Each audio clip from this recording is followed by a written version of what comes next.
Hello. So I'm very pleased and honored to moderate this session. As you may have known, this is a very wonderful set of the speakers or panelists.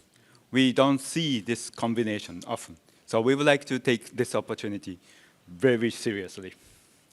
So you know Audrey and you know Colin already. And we have Takahiro and Blumo. The Blumo and Takahiro. And let us talk a little bit about what they have done. Because Takahiro really showed us what we can do when this quite less self-efficacy felt society, what we can do to change and try to see what we can do. So I would like to let Takahiro talk about what he has done, and then after that, what Blumo is trying to do, taking the not legacy but the asset of what have been done in the open source society. So please, Takahiro, would you like to share what you have done? Anno Takahiro と申します。よろしく。My name is Anno Takahiro. Thank you very much for coming here. I'm a software engineer. I'm a SF novelist, and recently I've become head of a political party. Will AI advance democracy? That's the theme. Last summer, the gubernatorial election of Tokyo Metropolitan Government was held, and plurality technology was used in order to try out how far it can go. So I would like to share that information with you, and thereafter, we further evolved the idea, and in Digital 2030 project, we began to develop a few software. So let me introduce DD 2030, and then Blumo will talk about Idobata system, which is part of that, I hope.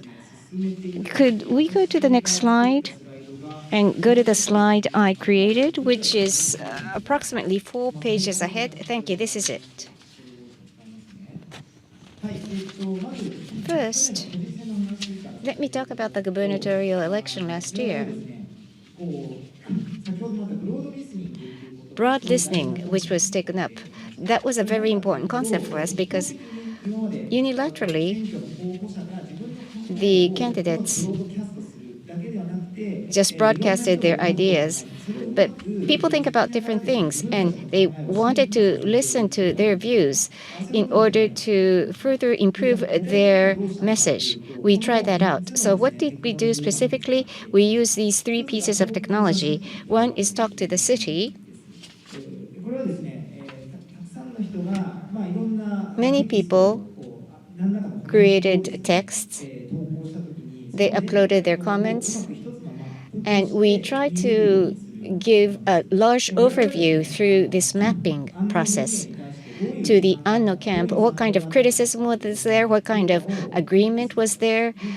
On X, YouTube, and Yahoo comments, we collected such opinion and visualized those opinions in order to become aware of what people were thinking. And the second one is GitHub plus AI.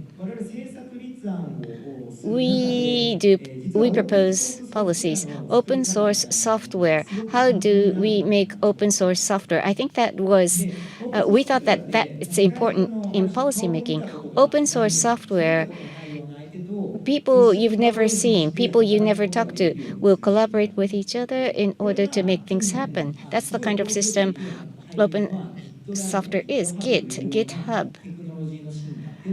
Technology evolution made that possible. So we thought that by using such technology, we'd be able to propose a revision of our manifesto.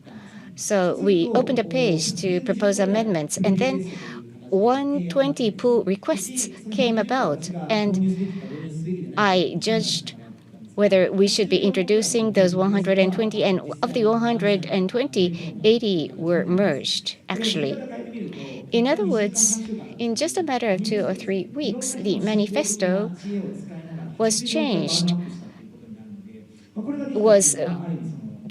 upgraded 80-some times. And we learned from the open source development methodology on the way to do this. 84 rounds of version up, manifesto to be well communicated. That's very difficult. So how do we deliver the message? But if we use an AI, what we are thinking could be reached in the context that they want to hear. So we came up with this AI avatar. We named this AI Anno on the YouTube live streaming around the clock 24/7 without any break. YouTube live streaming was done, and to all the comments we sent responses. And by so doing, each person was able to ask what they wanted to ask and listen to what they asked. And this is my last slide. And then after the gubernatorial election, by making use of this technology, we began to become confident that there's much room in democracy that could be updated. And we thought about the 3 quick wins that are low-hanging fruits that is immediately effective, which is usable as software. One is Kocho AI. It's cherry-picking the talk to the city, and in the actual policy making or public comment collection process, you pick and choose what you want. And the big algorithm is common, but you listen to the voices on the streets to customize. And the second one, this will be introduced by Blumo, Idobata. Not just listen once, but by conversing with the AI, 130 million people participate in the hypothetical virtual deliberation. And the third one is open information. We came up with this technology called pulling money. We use the income statement of political fundraising and make it more visible. The politicians can connect that to their own cloud service and bank account, credit account use. When they use that on real-time basis, that information can be made public. So that's it from me. Thank you. Would you maybe like to comment about the group of people you gathered to implement or try out this solution or making the solution in the open source culture? はい、そうですね、我々 Oh, yes. In Digital Democracy 2030 is part of it. We would ask for people who can come and help us. This is it.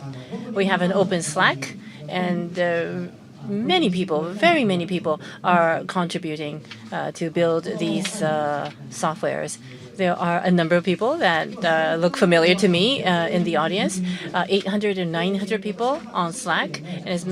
And as far as I know, there are supporters from different political parties that are coming together. Velocity, maybe the highest in the world. I'm not sure, maybe I would need to ask Audrey to validate that, but the velocity and this intensity and the passion of the people is outstanding in the world. And would you more briefly cover, maybe around 1 minute, to talk about how your system is helping us to deliberate on topics? ありがとうございます。2、3 Yes, if I could have a minute or two, perhaps. Is that agreeable? Thank you. So if I could very briefly explain. In Digital Democracy 2030, we are developing a large-scale AI-mediated deliberation. Let me explain the background. As was described in the earlier session, 120 million people opinion collected and do broad listening will be able to build a perfect program. No, everybody should be able to engage with one another, to be able to sophisticate their ideas and polish their ideas. That process is important.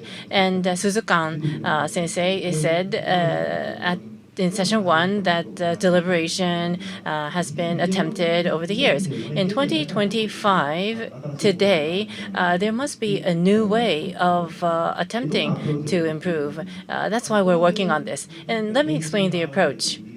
This is a schematic diagram. 120 million people, even if you bring them together to one meeting room, they cannot converse with one another. But if there is AI that mediates the conversation, and if we could create such a scheme, we might be able to have all 100 million people talking with one another. There could be AI to translate, and even with the political positions are different, maybe we can come up with a constructive discussion. So between people and people, AI will intervene as a mediator. That's the kind of large-scale deliberation that we're trying to create.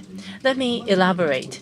So, for example, political idea to be discussed and deliberated with a large number of people. And what this does is that, let's say there is an idea and Google Docs is used for discussion. Well, it's going to be like editing of one another, and you can't have a serious discussion. So what's going on here is that everyone is going to have a conversation with AI. And through that process, they're able to deepen their thinking. And AI will be able to come up with a better solution. And so I'm using this Ano-san's scheme here. Just so everyone is having conversation with AI, but they're able to know what other people are thinking, and this is the scheme. Another example, this is a larger idea or deliberation to discuss about political policies. Each person will discuss with AI, or the conversation will be recorded, and what are some deliberation points when people are having discussions, and the positions that come out of that could be shared. And as I showed earlier, this is AI-mediated deliberation on a large scale. And Digital Democracy 2030 is a neutral position. We are collaborating with multiple political parties in Japan. And even if this is technically possible, it cannot be automatically realized. There are various challenges to overcome. But we want to come closer to the ideal plurality system by introducing this system. Blue more, right? Okay, sorry. I think I skipped the introduction. 自己紹介をしていなかったですね。青山修太郎と言います。ブルー My name is Aoyama Shutaro. I am also known as a Brumo. Thank you. About something to compress and aggregate the information. And that seems to be me a little bit of losing the preserving nuance of the conversation, and also you may be choosing who to participate in the conversation. So I think police and something Audrey would show you may have less of the barriers or the psychological difficulty to join. So Audrey, would you like to share something? You briefly mentioned in frankly, but some other ways to help people to have dialogue. Okay, sure. Yeah, I'd like just to share very briefly the idea of deliberative polling online. This is a method that has been prototyped mostly by Fishkin's lab in Stanford in the in-person setting, but during the pandemic, they have made software so that the online conversation become possible. There's two really key issues here. One is the idea of people connecting to other people appear in what's called a conversation network, meaning that instead of broadcasting network in which somebody speaks but have no idea whether somebody is nodding. Like I see you nodding along, so I know that I'm making a point well. If somebody says that I can't hear you or I don't understand you and so on, we have this kind of nuanced real-time feedback so that we know which points are resonating and which points are not resonating. That's what distinguishes a conversation network with a broadcasting network. So first, the network topology is not the same. And the second is that in deliberative polling, at the end of the conversation, there is a poll that measures how people's idea have changed because of deliberation. So it measures not just like an individual survey, what do you feel, what's your preference, but rather how the conversation have shaped your preferences, because maybe you consider the meta preferences that I prefer, that I agree with these these things that other of my friends agree, and I didn't know that I agree with that. So after talking with them, now I agree more. And if you apply this systemically to a diverse setting, then you form this nested conversation networks that preserve the nuance of the conversation. So this is what we have used in Taiwan, for example, to make sure Facebook and YouTube assume liability on those probably fraudulent advertisement requiring KYC, liability, and so on, because we can show the legislator after the conversation, people vote again, and these liability measures receive more than 85% of support from everybody, and people become like much more pro-liability measure after this kind of conversation, while other ideas more related to censorship or things like that, people fall in their support after deliberation. So we also show the legislator, maybe it's not a good idea to introduce such things into the legislation. And so I think combining the deliberation and the polling makes a more robust conversation network. And for more details, there's a paper that I co-wrote, an essay with Deb Roy and Lawrence Lessig, just with the name Conversation Networks. Thank you. So kind of this fear of aggregation and summarization and less of the conversation between people, that has been really addressed with the variety of tools. And because we can do this because of this open culture, we contribute from anybody, and it's open in the public. Now, I would like to turn back to the topic of the panel. So will AI advance democracy? I would like to ask any of you to just jump in. What can be really the possibilities and also the risks surrounding that possibility? Who would you like to? Anybody?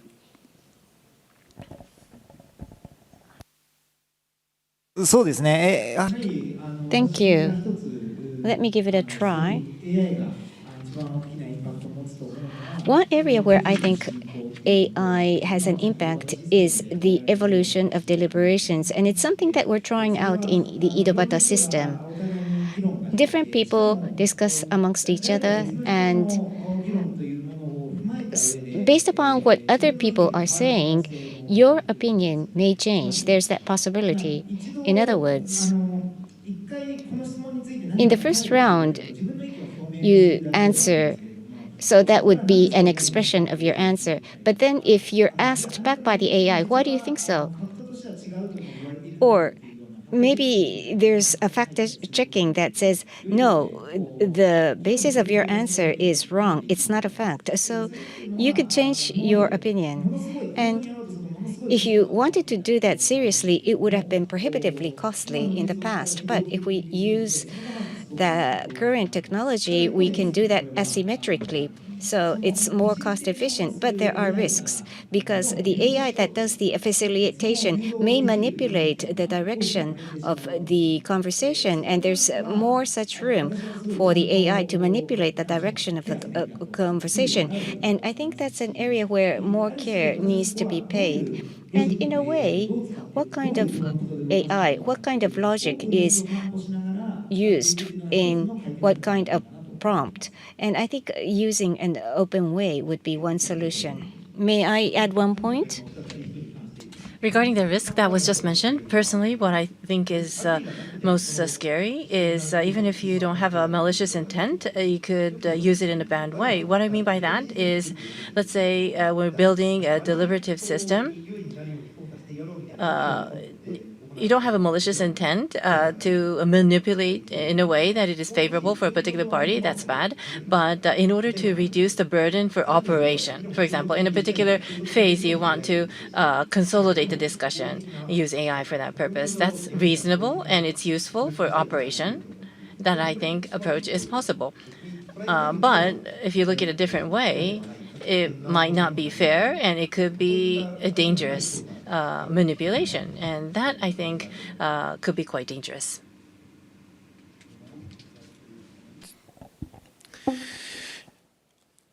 So I would add so I'll say again for those who've just joined, I'm Colin McGill, founder of Polis and president of the Computational Democracy Project, which is a nonprofit. And so I will say briefly, just to the ideas on the panel, that the level of excitement and experimentation is clearly extraordinary in the panel and also in the community.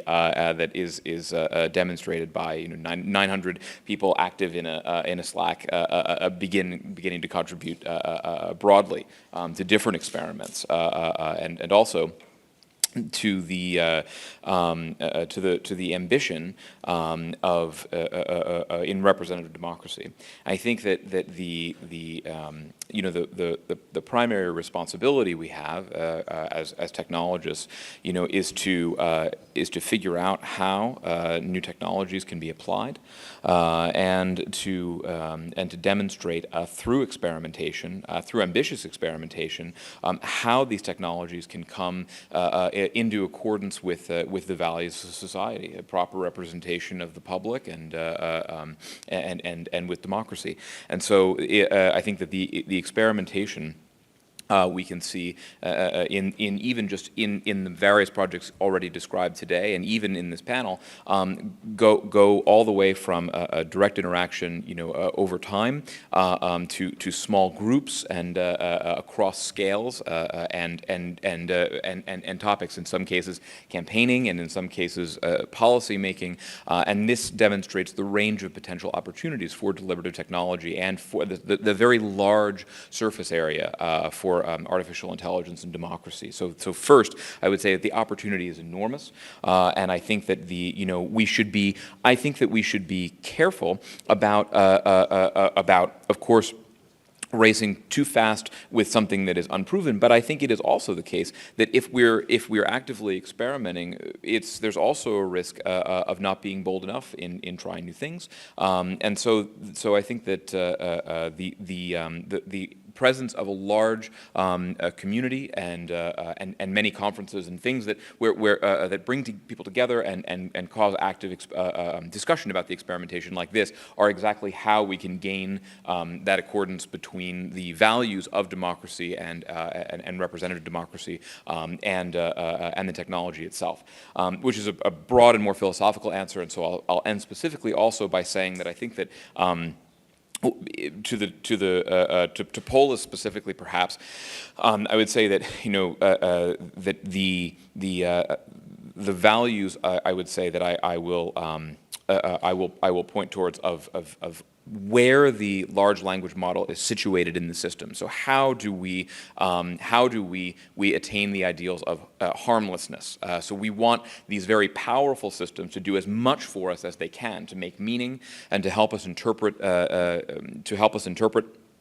each other, and how do we situate them within products and services and situations so that they are as harmless as possible. And I think one of the ways in which we can do that is to sandwich them between, on one hand, real data from the population, real citizens, what they have to say, what they feel in their own words, and then to show in an open source community that there is nothing to hide in the code, and then finally to show when we have applied these technologies, what they have chosen to pay attention to, and what they have chosen to omit, and how they relate to the underlying data. And I think these are broadly methodologies and values that mean that the new technologies can find a safe place and a stable place within the landscape of representative democracy.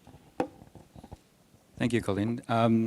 Well, Audrey, I am about to ask you the question, but maybe before that, so we talk about this excitement and warm welcome by the community and the Japanese friends, and also talk about the risk of the AI systems. And I'm just curious if Audrey can give us something to empower citizens.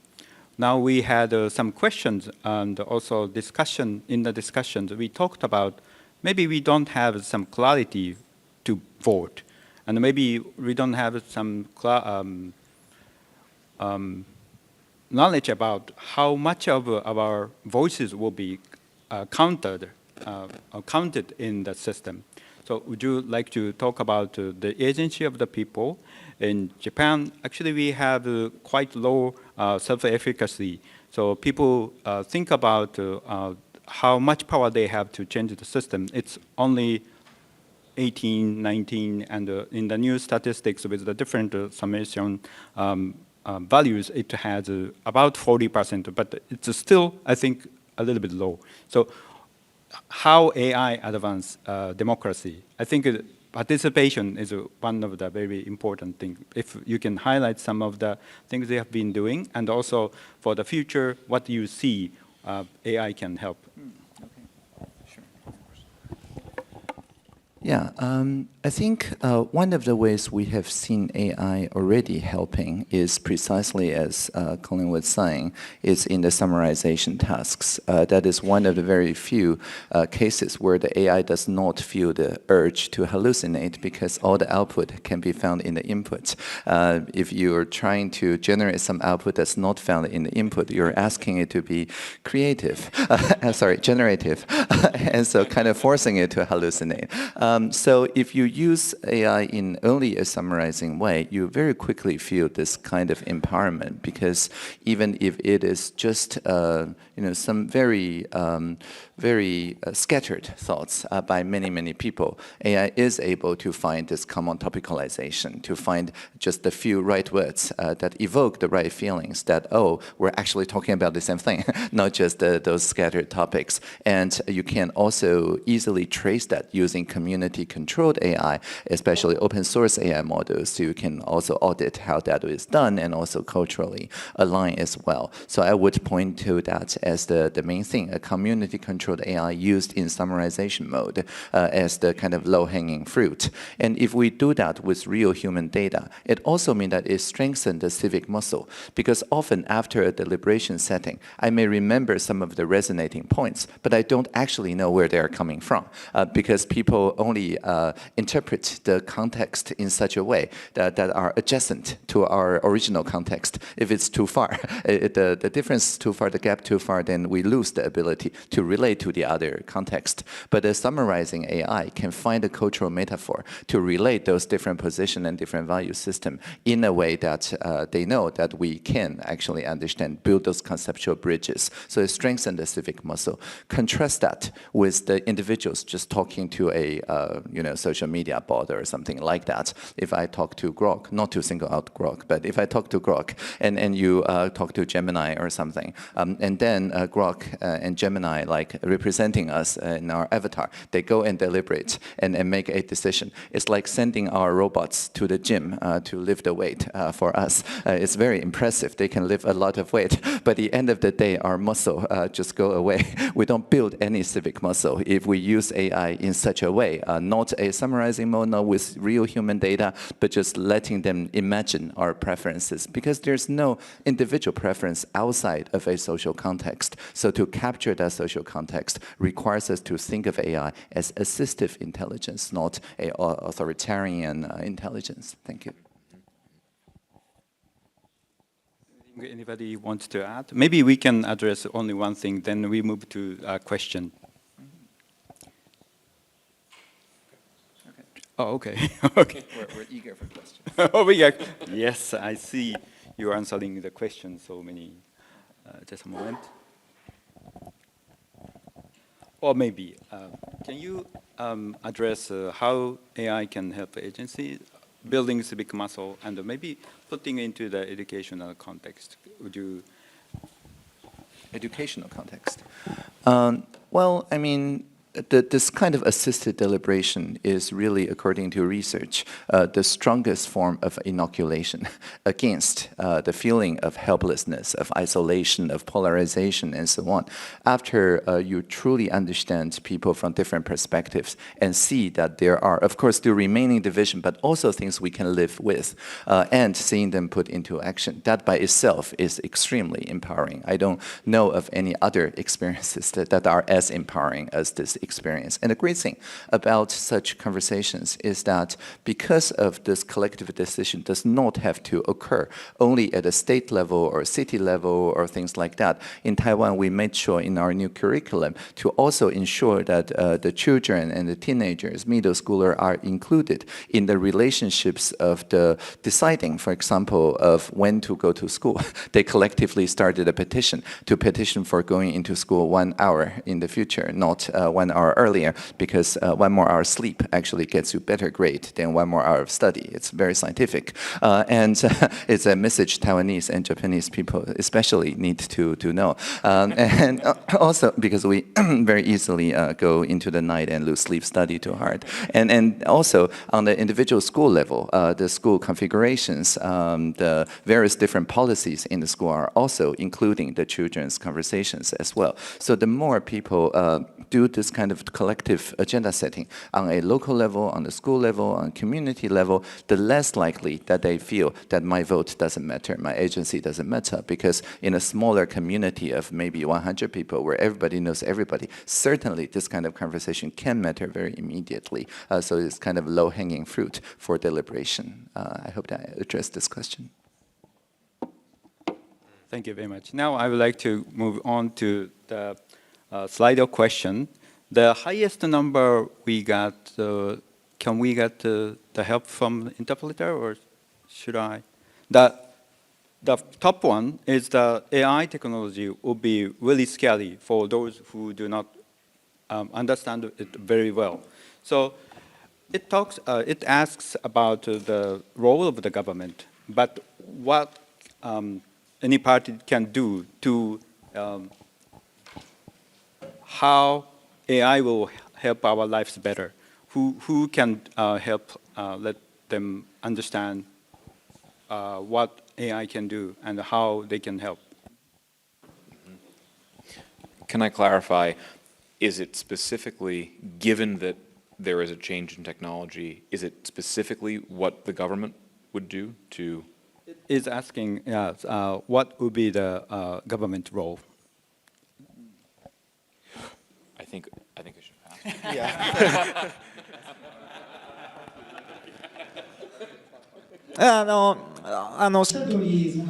As you rightly pointed out, in technology, if you can't understand the technology, people become agitated.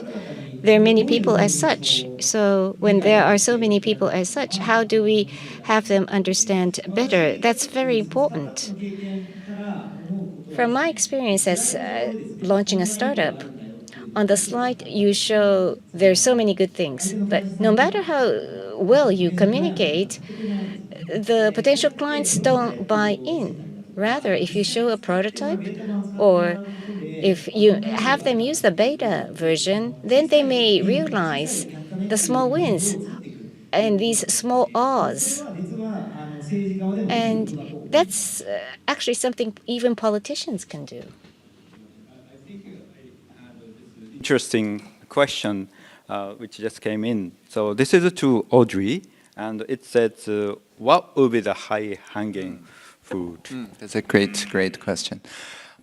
So the high-hanging fruit would be to wake up from a decade of bad dream called the For You feed.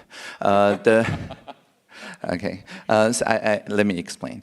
So around exactly 10 years ago, the social media of the world switched from a following feed, to a customized recommendation feed.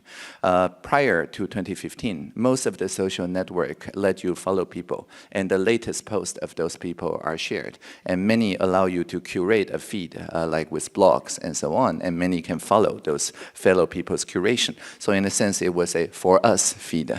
But then in 2015, there starts to be an innovation that trains a custom AI algorithm for each viewer to maximize so-called engagement, but really enragement. That is to say, how can you be provoked to feel angry, or somewhat divided, concerned, scatter-minded, so that one become addicted to the touch screen, which was also becoming popular at the same time. And because of that, it strip-mined defines the social fabric, whereas before, people can reasonably understand that we're sharing the same community context. If we subscribe to more or less the same feeds, then we have more or less the same world to have a conversation. After that, because of autoplay videos, short videos, touchscreens, and innovations, that makes this addiction even more potent, so that we all become just users, that is to say addicts, of this kind of recommendation algorithms. And so nowadays, of course, people are waking up to this fact. We have the anxious generation, we have books like Careless People that describe many of those intentional decisions that goes into this. So our current work on pro-social media is a specific proposal to rethink this recommendation feeds so that, again, it shifts from the for us into the for you and back into for us. But this time with the for us that's collectively curated, so you can literally talk to your phone and say, show me more content like this, or show me more content that heals these two community, or show me more things that are surprising, that are funny, and so on, and then get a high quality re-ranking so that you can share those re-ranking with other people, again, thanks to open source tunable AI language models. And so I think these kind of proposal is a very high-hanging fruit, mostly because many people are still addicted to the For You feed, but I think it's worth spending a couple years to pick that high-hanging fruit. Thank you. So one more question I'm going to take from Slido, and I'm going to ask the audience if you have a question, so please be ready. And the next question I'm taking from Slido is plurality. We look for the diverse participant and also the collaborative deliberation. But it will limit people who will be able to participate, and also the discussion may be superficial, surface, will remain surface. So, and it had been the problem for the physical town meeting. And can we change this? How we can change this? And if we are going, the citizens are going to collaborate with AI, what should be the principles that has to be think much of or thought to be important? Yeah. Do I understand that this is more on the thank you. So yeah. So when we think about human-computer interaction, human-computer symbiosis, we have an opportunity now as a new technology emerges to find new norms about how we want to relate to new forms of intelligence, which sounds like science fiction, except it is today, and we're all experiencing it. And so I think that the principle of augmentation is aligned with this, with my answer, I would say, because we want to, in my view, design for technology which enhances our own values, and the principle of human-computer symbiosis or human-computer augmentation automatically assumes that the human is on their way to do something that they have done before. So machine augmentation, Waymo is a transportation augmentation using artificial intelligence to safely transport a human where they're going. Even though the driver has been replaced, the human still has values of getting to their destination and still has values of getting there safely. And so the vehicle is able to augment the human, for instance, if the human is sleepy. And in this case, I think that we can see technology in a supportive role, and I think this is a healthy relationship in general. Would you like to add anything? I'm good. Okay. So do we have any questions from the board? He's the younger one? Younger one. Thank you very much. I have two questions, but they are very similar. So Audrey, this question is addressed to you. To begin with, when you look around the world, there are non-democratic countries And they may abuse AI. They are able to analyze the public opinion, and I see that some countries are actually misusing that, abusing that. And how should we confront those countries? And this is a related point, but the United States under President Trump, and they're keeping a distance against deliberations. But in this world, Japan and what Mr. Anno is doing,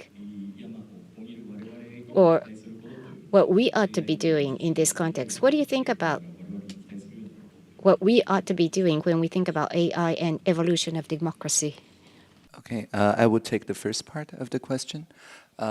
So as we have talked about in the foreign information influence and disinformation panel, the authoritarian countries, if they mount the foreign influence attacks, influence operations on us, on the democratic countries, every year they change different tactic, say different thing, but the meta-narrative is the same.